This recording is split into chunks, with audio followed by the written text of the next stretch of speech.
We're live from New Delhi. You're watching TT India News, India's Voice to the World. I'm Lipakshi Khurana. Coming up in the next hour. Prime Minister Narendra Modi concludes five-nation visit, successfully elevating India's economic, technological and defence partnerships during a period of acute global crisis.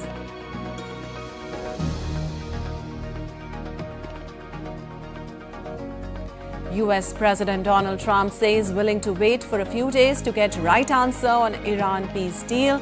Tehran accuses US of overt and covert moves for new attack.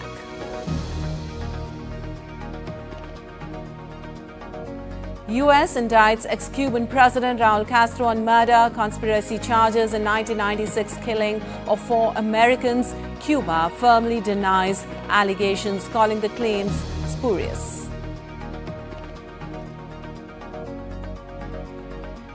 And in sports, Aston Villa ends its 30-year wait for a trophy by beating Freiburg 3-0 in the Europa League final in Istanbul.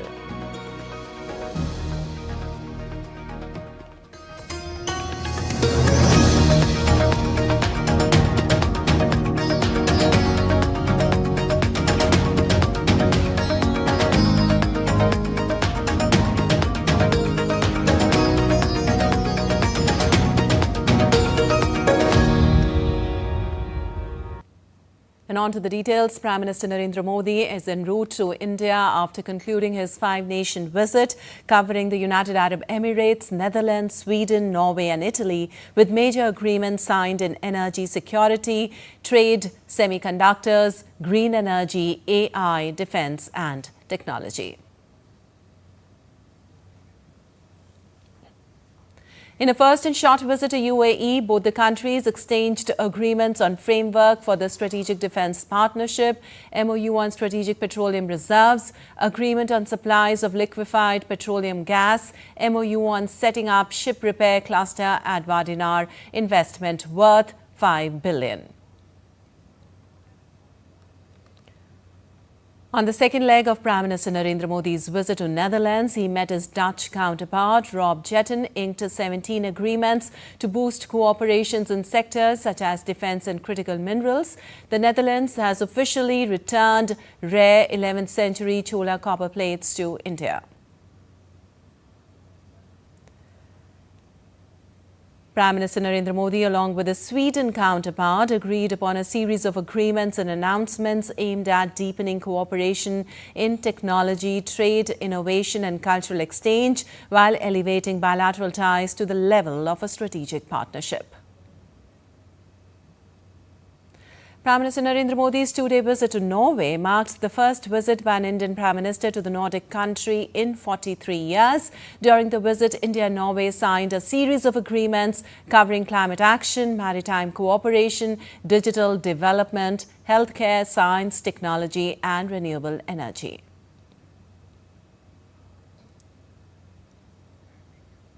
Also, Prime Minister Narendra Modi's visit to Italy has opened a new chapter in India's global engagement.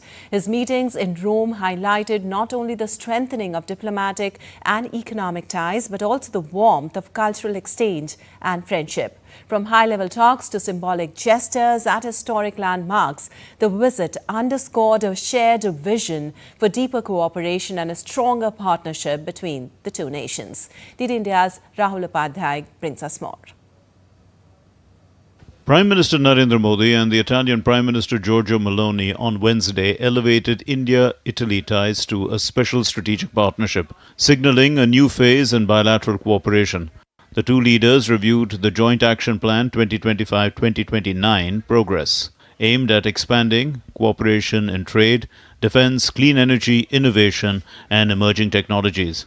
Both sides expressed commitment to rapidly scale bilateral trade beyond the €20 billion target by 2029. Prime Minister Modi highlighted that more than 800 Italian companies are actively contributing to India's growth story. आज की बैठक में हमने हमारी भावी साझेदारी को और सशक्त बनाने के लिए विस्तृत रूप से चर्चा की।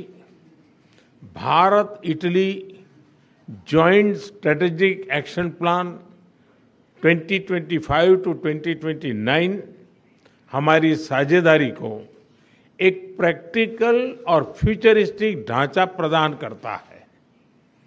हम इस पर समयबद्ध तरीके से आगे बढ़ रहे हैं। हमारे साझा प्रयासों में द्विपक्षीय व्यापार के 20 बिलियन यूरो के लक्ष्य की ओर तेजी से बढ़ रहा है।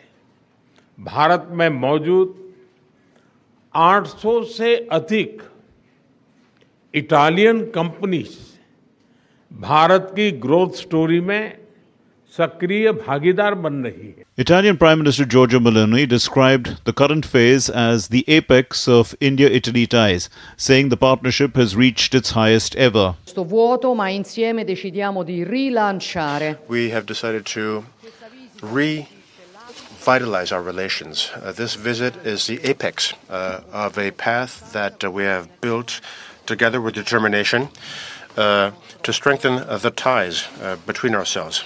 We are further strengthening our relation all the way up to the special strategic partnership, the highest ever reached in the relations between our two nations. So I think it's safe to say that now Italy and India are closer than they have ever been. Our relations are now capable of expressing their fullest potential. But it is also due to the over 7 meetings that I have had with Prime Minister Modi over the past 3.5 years, during which we have gotten to deeply know one another and our respective points of view. We have also created an honest friendship based on respect and mutual trust. Prime Minister Modi began the day by meeting Italian President Sergio Mattarella at the historic Quirinal Palace in Rome, where he was accorded a ceremonial guard of honor. The leaders held cordial discussions focused on elevating India-Italy relations to a special strategic partnership. They emphasized deeper collaboration in trade, defense, clean energy, maritime security, and the ambitious India-Middle East-Europe economic corridor. Later, Prime Minister Modi received a ceremonial welcome from Prime Minister Giorgia Meloni at the historic Villa Doria Pamphili.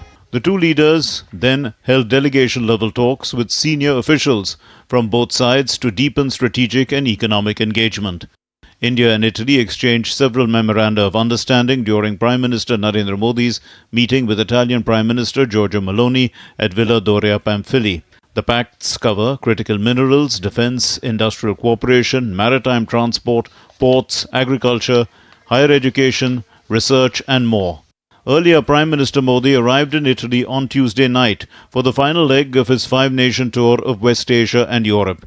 Welcoming him to Rome, Prime Minister Giorgia Meloni shared a picture with Prime Minister Modi on social media, writing, "Welcome to Rome, my friend." The two leaders continued their talks over dinner.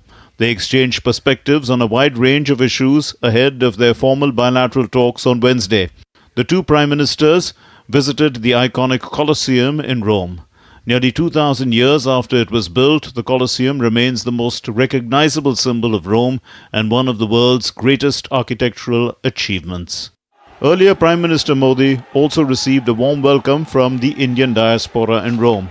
Members of the community gathered in large numbers, waving the Indian tricolour and showcasing India's rich cultural heritage through classical dance and traditional music performances. The vibrant reception reflected the strong people-to-people ties between India and Italy. Adding a cultural touch to the visit, Prime Minister Narendra Modi and Italian Prime Minister Giorgia Meloni participated in a tree-planting ceremony at the historic Villa Doria Pamphili on Wednesday. Rahul Upadhyay's report for DD India. And for more on Prime Minister's 5-nation visit, we have Shubhendu Ghosh joining us. Well, Shubhendu, Prime Minister Modi's landmark 5-nation tour covered key sectors ranging from energy security, semiconductors to defense and green technology. India and Italy also have elevated the ties to a special strategic partnership, while similar strategic agreements were signed with UAE, Netherlands, Sweden and Norway, reflecting India's broader diplomatic and economic outreach to Europe and West Asia. Could you put all this in perspective? Hello, Lipakshi. That's right. It was a very significant visit, the 5-nation visit of Prime Minister Narendra Modi. We also have to understand the geopolitical context in which this visit took place. Uncertain times, blockade in the Strait of Hormuz, energy crisis taking place in most part of the world, pressures that also impact India. So in that sense, we should first begin with the manner in which energy security was the focus of Prime Minister's five-nation visit to countries that excel in traditional fossil fuels, such as UAE. We saw new agreements being fostered, especially in LPG supply between India and the UAE, the expansion of crude oil storage facility, which becomes critical at a time like this, to about 30 million barrels in India through the Abu Dhabi company. That agreement is also going to be a milestone one. From there, Prime Minister goes to Europe. He reaches Netherlands, where green technology is something that they excel in. Renewable energy is something that is in focus. There is also great things to learn from Netherlands as far as water management, flood management technology is concerned. So those are some of the important aspects. In Sweden, again, this engagement with green technology, innovative technology of the future, semiconductor-related innovations, that engagement continues. In Norway, Prime Minister happens to be the first Indian Prime Minister to be visiting in about 43 years. There are also very special highest civilian honors for foreign dignitary that is bestowed on Prime Minister. We see blue economy and green transition in focus in Italy, in Norway, beg your pardon, as well. And then we see Italy, where we see the close friendship between the leaders also translate into the relationship being elevated to a special strategic partnership. Italy also happens to be an important trade partner, an important partner as far as engagement with the whole of European Union is concerned. So in that sense, we see that trade, people-to-people connect, and perhaps most significantly, securing the energy lines and energy innovation ecosystems has been the focus of Prime Minister. The MEA did broadly mention that besides meeting the head of the government and head of states in these countries, Prime Minister in this short duration of time met some 50 top business CEOs of companies with whom India can benefit in direct engagement and investment opportunities. The investment basket looks at about 180 billion US dollars. So in that sense, in a very short span of time, a very fruitful visit by Prime Minister. Lipakshi. Absolutely. Shubhendu, apart from the economic and defense outcomes, the visit also highlighted strong cultural diplomacy. And as we were talking about people-to-people connect, from the Indian diaspora events in Rome to symbolic gestures like the tree planting ceremony with Giorgia Meloni, how important are these soft power elements in strengthening India's international relationships?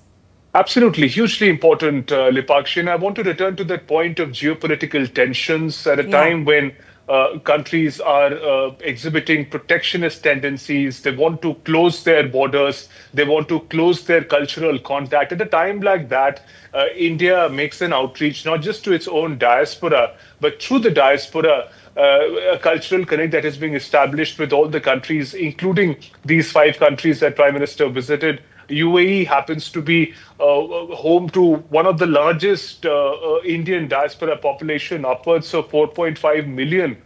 So in that sense, Indian people, Indian culture is widely accepted, appreciated, and celebrated across the world.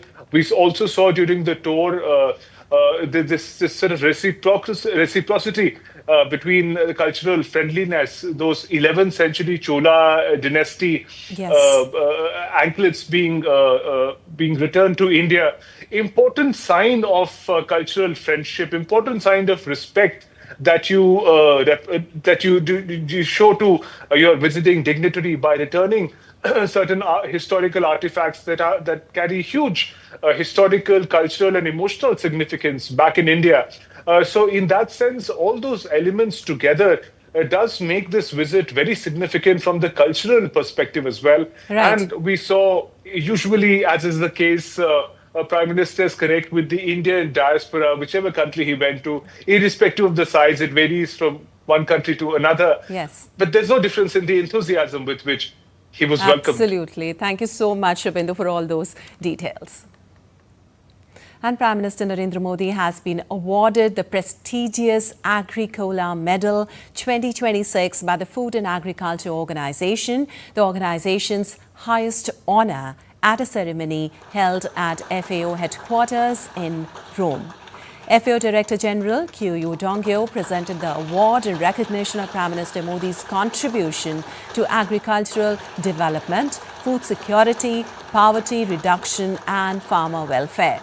Well, the FAO praised India's large-scale food and agriculture initiatives under Modi's leadership, including financial inclusion programs, food support for 800 million people, direct income support to farmers, promotion of natural farming and the global push for millets during the International Year of Millets.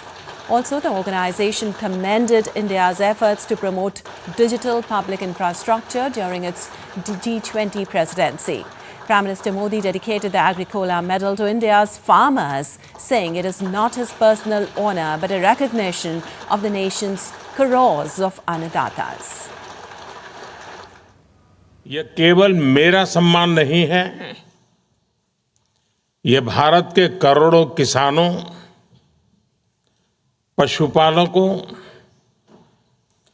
मत्स्य पालकों,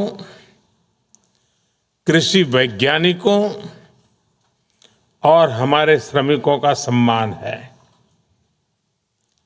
यह भारत की उस अटूट प्रतिबद्धता का भी सम्मान है जिसके केंद्र में मानव कल्याण, खाद्य सुरक्षा और सस्टेनेबल डेवलपमेंट है। मैं इस मेडल को अत्यंत विनम्रता के साथ स्वीकार करते हुए भारत के अन्नदाताओं को यह मेडल समर्पित करता हूं। Also, Prime Minister Narendra Modi further said the future of farming lies not in producing more but in producing better. Emphasizing biodiversity, reduced chemical use and sustainability, he noted that India's experience shows scale and sustainability can go together.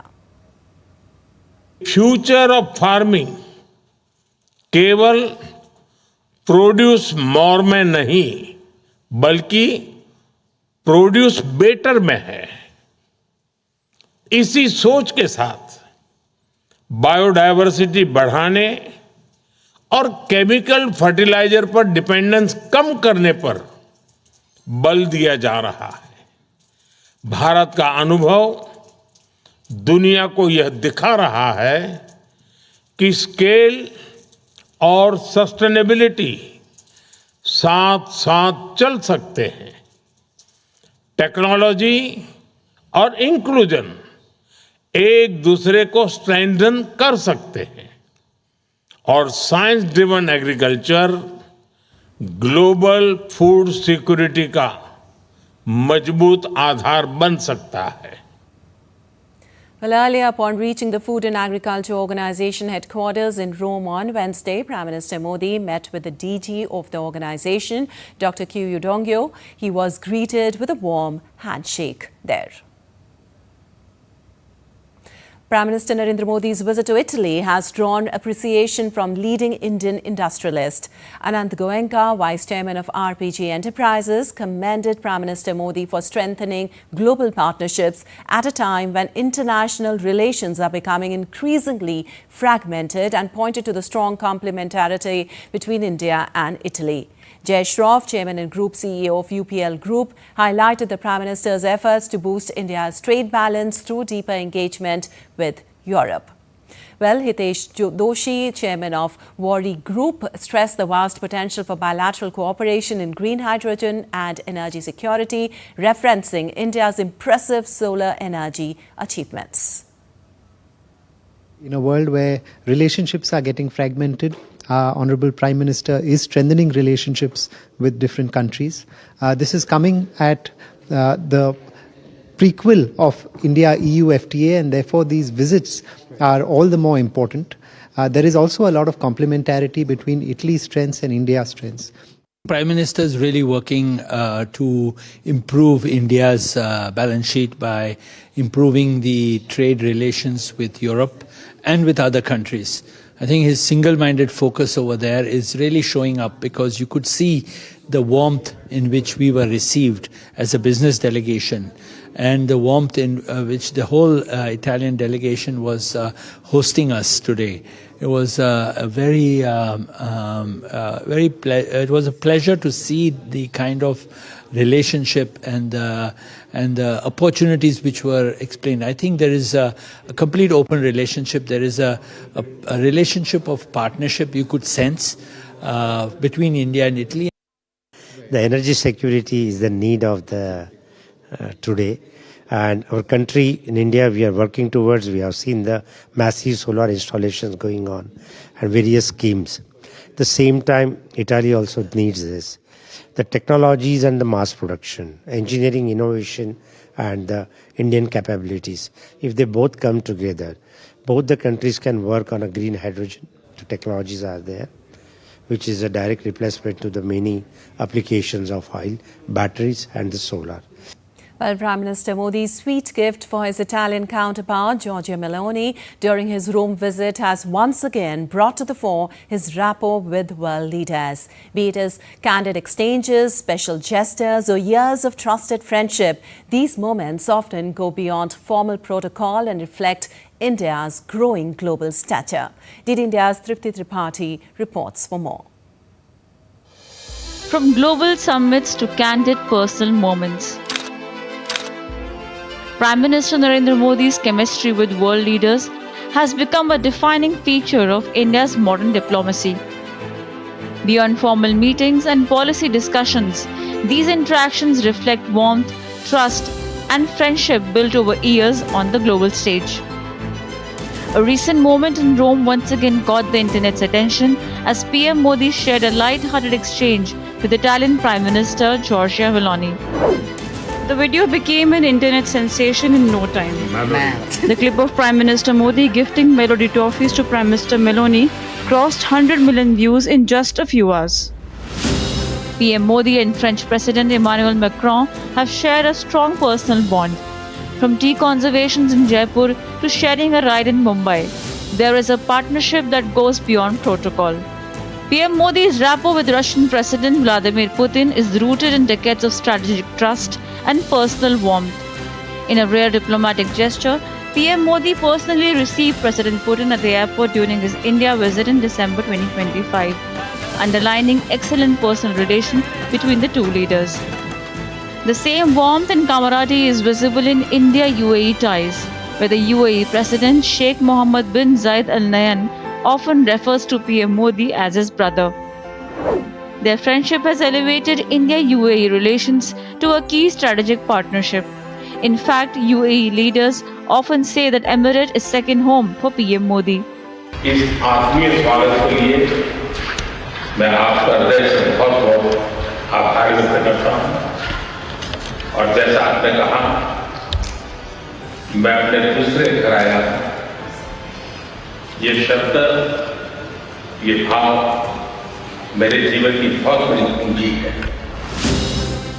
The deep personal friendship between Indian Prime Minister and Israeli Prime Minister has become a defining pillar of Indian-Israel relations. During PM Modi's visit to Israel in February 2026, Prime Minister Benjamin Netanyahu, along with his wife, warmly welcomed PM Modi, calling him a good friend, a gesture reflecting the personal warmth between the two leaders. From Jordan's Crown Prince personally driving PM Modi in Amman to special gestures by leaders in Ethiopia and the Nordic nations, these moments reflect India's growing global stature and PM Modi's ability to build personal connections across culture and continents. From diplomacy to friendship, PM Modi's bonhomie with world leaders continues to add a human touch to international relations.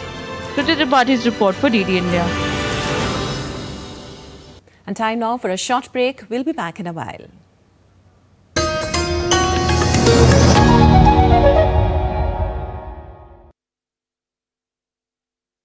Jharkhand will mesmerize you with majestic nature, rich heritage and colorful culture. Hello.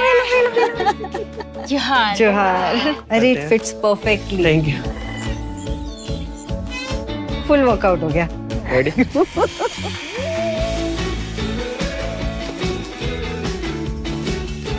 Postcards from Jharkhand on National Geographic.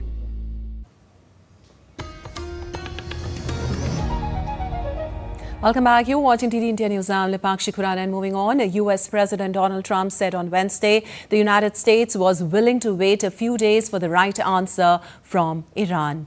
President Trump also said on Wednesday that the United States may have to attack Iran even harder, but will wait and see if a deal is reached, reprising the either-or rhetoric he has used since announcing a ceasefire 6 weeks ago.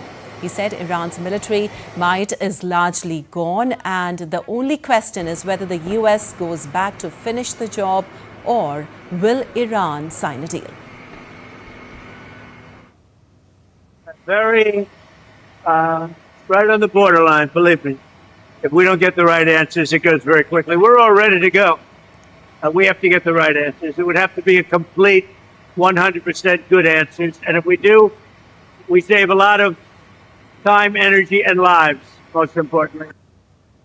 Meanwhile, Iranian top negotiator and Parliament Speaker Mohammad Baghir Ghalibaf said on Wednesday that the moves by the enemy showed that they were seeking a new round of war. In an audio message released on his Telegram account, Ghalibaf also said that Iran's military had used the ceasefire to rebuild its strength.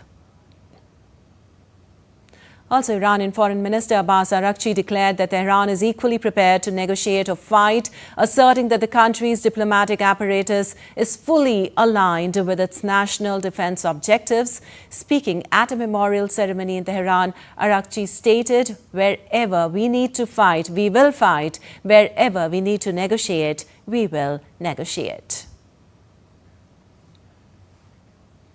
Also, US President Donald Trump told reporters on Wednesday he could run for prime minister in Israel, referencing a poll he said he had received that morning.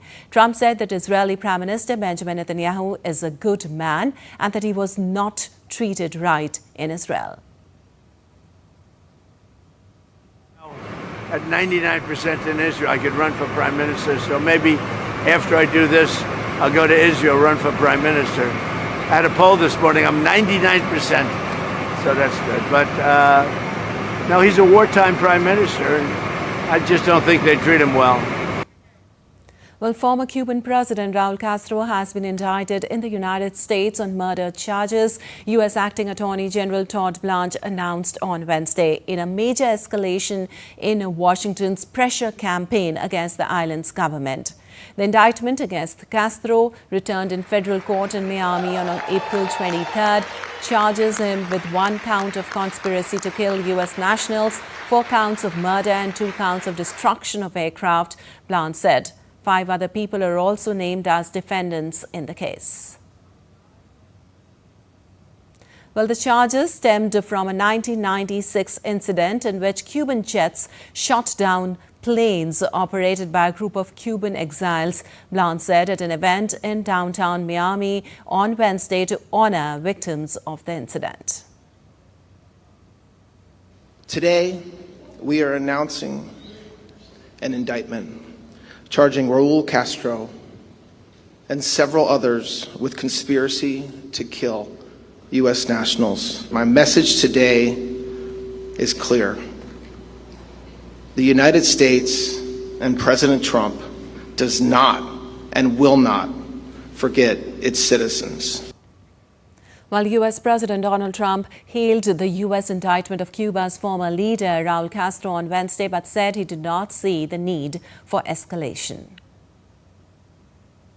I think it's a very big moment for people that, not only Cuban Americans, but people that came from Cuba, that want to go back to Cuba, people that want to see their family in Cuba. I think this is a very big day, very important day. We'll see what happens, but we're freeing up Cuba. With Cuba? Yes. No, there won't be escalation. Meanwhile, Cuban President Miguel Diaz-Canel on Wednesday rejected the U.S. indictment of former President Raul Castro as a politically motivated move lacking any legal foundation, hours after Washington announced murder charges against the 94-year-old revolutionary leader. In a post on X, Diaz-Canel said the charges were designed to justify what he called a potential military attack on Cuba, dismissing the indictment as a fabrication. Well, Belarusian troops participated in joint nuclear forces drills with Russia on Wednesday. The Belarusian Defense Ministry's official media outlet released the footage showing the troops participating in a joint nuclear forces exercises with Russia. Russian Defense Ministry announced 3 days of nuclear drills, which will include a launch of ballistic and cruise missiles. The exercises involving 64,000 people and 7,800 pieces of military equipment will rehearse the preparation and use of nuclear forces.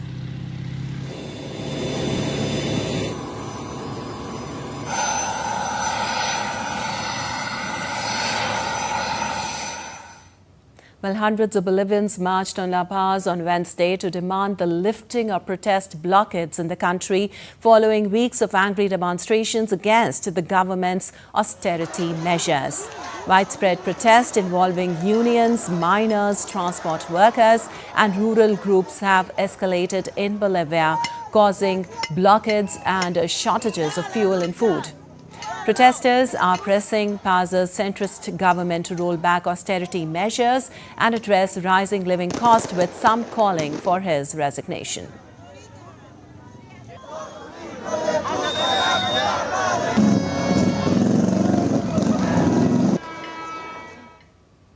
While in response to unrest over austerity measures, President Rodrigo Paz said he will reshuffle his cabinet. Paz also announced a new economic and social council that will meet monthly, involving all sectors. The president criticized Gustavo Petro for calling the unrest a popular insurrection, accusing him of prioritizing ideology over diplomatic relations. Global concern is also growing over the unrest, with the European Union and European embassies urging dialogue and peaceful protest. And still to come on DD India News Hour. India strongly condemns terrorism and violent extremism amid backing protection of civilians in armed conflicts at INSC open debate. NIA nabs a Pakistan spy residing in Kolkata for leaking sensitive security information to Pakistani intelligence. And we'll get you all the glam and glitter from the world of 2026 Cannes Film Festival.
Welcome back. You're watching DD India News. I'm Lipakshi Kuran, and time now for a quick recap of the headlines. Prime Minister Narendra Modi concludes five-nation visit, successfully elevating India's economic, technological and defence partnerships during a period of acute global crisis. US President Donald Trump says willing to wait for a few days to get right answer on Iran peace deal. Tehran accuses US of overt and covert moves for new attack. US indicts ex-Cuban President Raul Castro on murder conspiracy charges in 1996 killing of 4 Americans. Cuba firmly denies allegations, calling the claims spurious. And in sports, Aston Villa ends its 30-year wait for a trophy by beating Freiburg 3-0 in the Europa League final in Istanbul.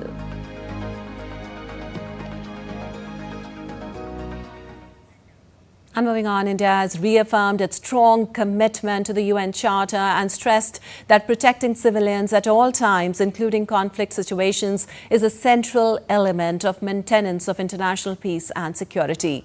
Delivering India's statement at the UN Security Council open debate on protection of civilians in armed conflict, Permanent Representative of India to the UN, P. Harish, said that safeguards must be in place to prevent misuse and unintended harm to civilians. He reiterated that medical personnel and humanitarian workers must be protected at all times. Continued civilian casualties, displacement, destruction of critical infrastructure, and attacks on hospitals, schools, medical personnel, and humanitarian workers remain deeply concerning. India calls for zero tolerance to the loss of civilian lives. Parties to armed conflict must ensure safe and unhindered humanitarian access while respecting international humanitarian law. Even a decade after adoption of UNSC Resolution 2286, repeated attacks on civilian facilities and humanitarian workers reflect a serious erosion of respect for international humanitarian law. India reiterates that medical personnel and humanitarian workers must be protected at all times. India reiterates that the protection of civilians must remain at the center of the Security Council's efforts to maintain international peace and security. The international community must collectively work to restore and ensure respect for international humanitarian law, strengthen accountability, ensure humanitarian access, protect medical care, responsibly govern emerging technologies, and thereby alleviate the suffering of civilians affected by armed conflict. Parvataneni Harish also said that India strongly condemns terrorism and violent extremism in all its forms and manifestations, including cross-border terrorism. In any related situations, he added that the UN Secretary-General must call on member states to uphold their international obligations in relation to protection of civilians. India remains deeply concerned about the persistent threat posed by cross-border terrorism, which continues to undermine regional peace, stability, and the fundamental principles of international security. India has been a victim of such form of terrorism for decades. States that sponsor, shelter, or support terrorism must be held accountable. India has consistently emphasized that terrorism in all its forms and manifestations remains one of the gravest threats to civilians worldwide. No cause or grievance can justify deliberate attacks against civilians. Mr. President, it is ironic that Pakistan, with its long tainted record of genocidal acts, has chosen to refer to issues that are strictly internal to India. Well, the President of Cyprus, Nikos Christodoulidis, arrived in India on Wednesday, beginning a 4-day visit to the country on the invitation of Prime Minister Narendra Modi. The visit of President Christodoulidis is taking place within a year of the historic visit of Prime Minister Narendra Modi to Cyprus on 15 to 16 June 2025, which was the first visit by an Indian Prime Minister to Cyprus in over 2 decades.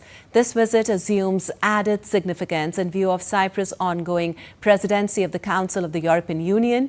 During the visit, Prime Minister Modi and President Christodoulidis will hold discussions on further strengthening bilateral cooperation in various areas of mutual interest, including trade, investment, technology, education, culture, mobility, defense and security, AI, fintech, innovation and research. They will also exchange views on issues of regional and global importance. President Christodoulidis will meet President Draupadi Murmu, who will also host an official banquet in the honor of visiting dignitary.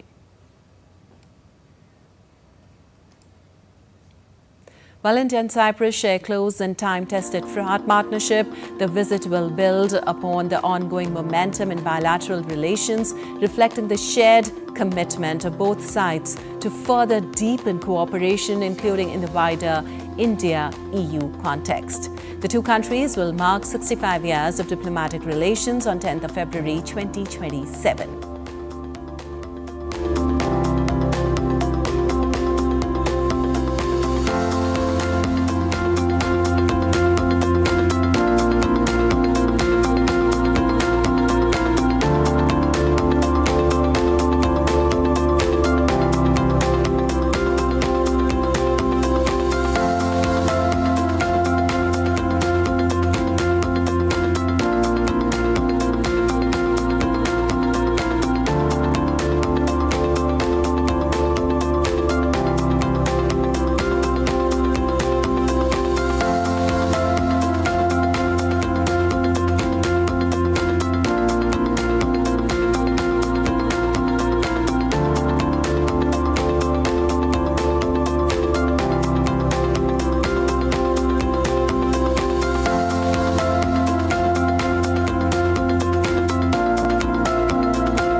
And moving on, the National Investigation Agency has arrested a Pak-backed spy involved in clandestinely passing confidential security-related information to Pakistan intelligence officers as part of an anti-India terror conspiracy.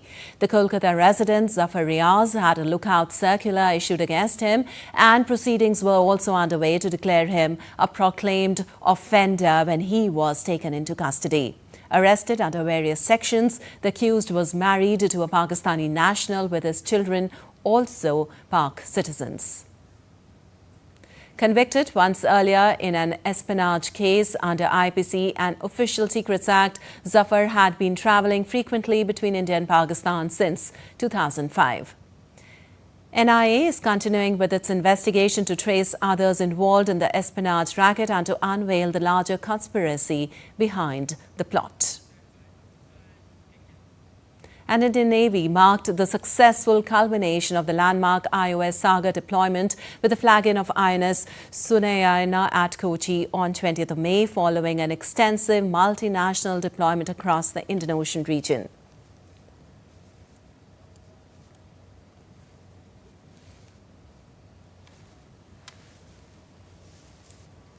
The joint mission with 38 personnel from 16 partner nations stands as a significant demonstration of India's emergence as the preferred security partner in the region. The deployment, jointly undertaken by the Indian Navy and partner nations, represents one of the most comprehensive multinational operational engagements conducted in the region.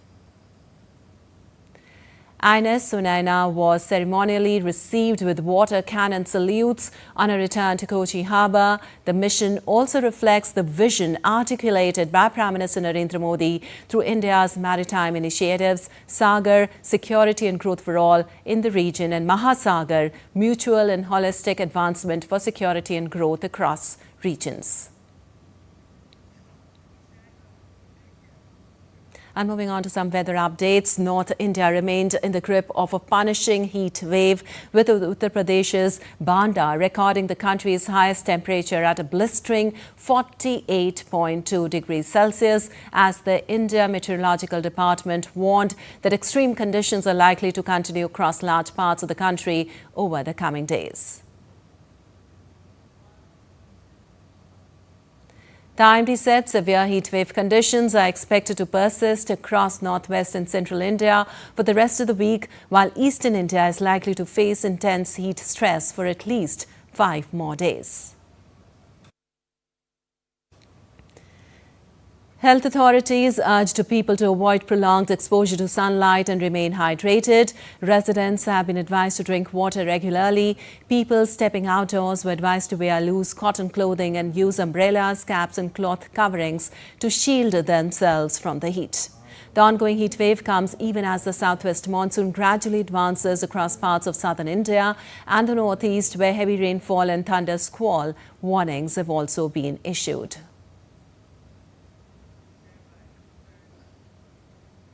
And in a run-up to the 12th International Day of Yoga, a special yoga session was organized at Governor's Island in New York, capturing the spirit of harmony, wellness and well-being against the iconic backdrop of the Statue of Liberty and Manhattan skyline. Centered around the theme Yoga for Wellness, Wisdom and World Peace, embassies worldwide are collaborating with local sports ministries and yoga institutes to organize open-air community sessions.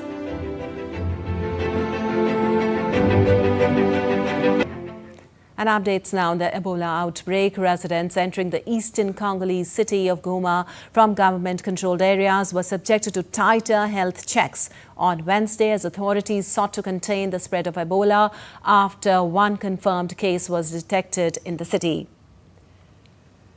At the Kanya-Ratshenia checkpoint near Goma, drivers and passengers were required to leave vehicles, wash their hands, wear face mask and undergo temperature screening before continuing their journey. Similar hygiene controls were enforced at Goma City Hall. Authorities said the measures were aimed at preventing viral transmission in the city. Well, the World Health Organization on Wednesday said that there were 600 suspected Ebola cases and 139 suspected deaths linked to the outbreak in Democratic Republic of Congo and Uganda. The WHO has also declared the outbreak a public health emergency of international concern, warning that the virus circulated undetected for weeks before being identified. The UK has pledged up to €20 million in aid to help contain an outbreak in Eastern Democratic Republic of the Congo, supporting WHO and other UN agencies to strengthen surveillance and improve infection control. The UK Health Security Agency is also reviewing travel routes and monitoring travellers to and from affected countries to reduce health risk. Well, the government has asserted there are no reported cases of Ebola virus in the country and that the current risk remains minimal in India. At a high-level review meeting, Union Health Secretary assured the country that surveillance and preparedness measures have been intensified after the World Health Organization declared the outbreak in parts of Central Africa a public health emergency of international concern. During the meeting, states and union territories were advised to ensure readiness at all levels, detailed standard operating procedures covering pre-arrival and post-arrival screening, quarantine protocols, case management, referral mechanisms, and laboratory testing have already been shared with all states and UTs. The Government of India remains fully vigilant and prepared to respond swiftly to any emerging situation. Citizens are advised that there is no cause for panic while continuing to follow official advisories and updates issued by health authorities. And now some updates from the world of 2026 Cannes Film Festival. DD India's Munmun Bhattacharya spoke to Indian actor and producer Manasi Parekh at Cannes on the growing prominence of regional cinema in the film festival circuit and more. Manasi is the winner of the Best Actress National Film Award for Cuttouch Express. Take a listen. Indian actor, producer, singer, content creator Manasi Parekh is here with us. Do you think that festivals like the Cannes Film Festival break that perception of Bollywood only and regional cinema is finding its place more and more in festivals like this? Absolutely, because now I think the boundaries between what is commercial mainstream cinema and what is regional cinema are blurring. And there was a film that we co-produced last year called Lalo, which crossed the 120 crore mark. And that was never possible like 5 years ago for a Gujarati film. So the audience is expanding. There is a huge audience out there. It's just about reaching them with the right content. And that is exactly what our mission is and what we intend to do through our production house, Soul Sutra. If I were to ask you to pitch your film Cuttouch Express for a screening at the Cannes Film Festival in the competition section or Un Certain Regard, I leave that to you, how would you do it? For us, the biggest award has been the National Award. We won 3 awards representing Gujarati cinema in the National Award. So that was an honor.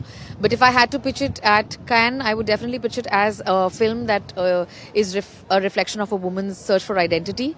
It is about finding herself through her art, realizing that her marriage is not working and finding herself through her failed relationship. So it is about that and more. So that was Manasi Parekh speaking to us on DD India. She's of course best known for her work in Cuttouch Express with cameraman Sanjay Jaina. This is Munmun Bhattacharya from Cannes for DD India. And Mansi Maheshwari, an Indian studying in the UK, was one of the winners in the La Cinef section of Cannes Film Festival in 2024. Munmun Bhattacharya spoke to her at the film festival this time around. Mansi Maheshwari, an Indian who studied in the UK and won the 3rd prize in the La Cinef section at the Cannes Film Festival in 2024 for a film Bunnyhood, an animated short, is here with us in Cannes. Mansi, such a pleasure to have you here. Congratulations for your win of 2024. Tell us a little about the film Bunnyhood and your experience here at Cannes. Bunnyhood is an animated short. I made it at the NFTS, National Film and Television School in UK, and it's a film about learning to lie. So just about white lies. The film follows a little girl, not little, teenager, 14 years old, and she's like taken to the hospital on the pretext of going to get burgers, and she gets like an appendix surgery done. So it's a horror comedy about white lies, and parents lie to you, and at some point in your life you also learn to lie. The kind of reception you got here, of course, it won the third prize, but what were the kind of reactions that you heard from people? I think the best laughs I've had in a room is at Cannes Film Festival. I think it was the best screening ever, and it was my first screening ever. Coming to Cannes was my first film festival ever, so it was amazing. Like, I think I still remember it very perfectly to this day, and it was 2 years ago. Mansi, you belong to Meerut in North India. So there would be many who would be looking at this interview, wanting to be at the place where you are. You've made it here very early in your life. Any advice that you would want to give to young filmmakers who would also want to project their work at such a big stage? Yeah. I think I would just say, everyone says this, be yourself. But I think genuinely, like, be yourself in a way where if people question you, like, don't question yourself. Just do what feels right in your gut and maybe keep following that, and 100% paths will open up. Thank you so much, Mansi, for speaking to us here on DD India. So that was a conversation on a young filmmaker from India who studied in the UK, whose film made it not just at the last NF section, but also won one of the top prizes here. With cameraman Sanjay Jaina, this is Munmun Bhattacharya from Cannes for DD India. While you're watching DD India News, our time now for some sports news. Aston Villa ended their 30-year trophy drought in style as spectacular goals from Yuri Tielemans and Emiliano Buendia inspired a 3-0 win against Freiburg in the Europa League final on Wednesday.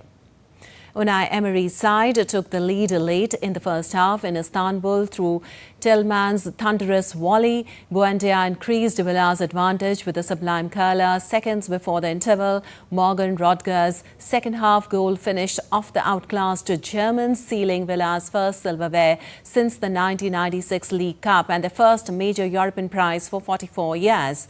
Villa's long-awaited continental conquest was the latest Europa League masterclass for Emery, who has now won the tournament 5 times after victories with Sevilla in 2014, 2015 and 2016 and Villarreal in 2021.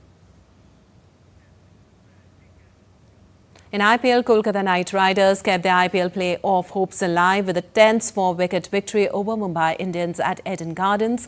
Facing a must-win situation, KKR produced a disciplined bowling display under the leadership of Sunil Narine to restrict MI to 147 on a challenging surface after skipper Ajinkya Rahane elected to bowl first. Chasing 148, KKR survived a nervy start before veteran batter Manish Pandey anchored the innings with a composed 45 off 33 balls. He stitched together a vital 64-run stand with Rovman Powell, who contributed a brisk 40 off 30 deliveries. The victory lifted KKR from 8th to 6th place with 13 points from 13 matches. Though their play-off fate still depends on other results, they now await the outcome of Rajasthan Royals versus Mumbai Indians before their final league game against Delhi Capitals. Well, a massive drone light show lit up the skies above southern China's tech capital, Shenzhen, turning the night into a glowing symphony of light, motion and futuristic wonder. Take a look.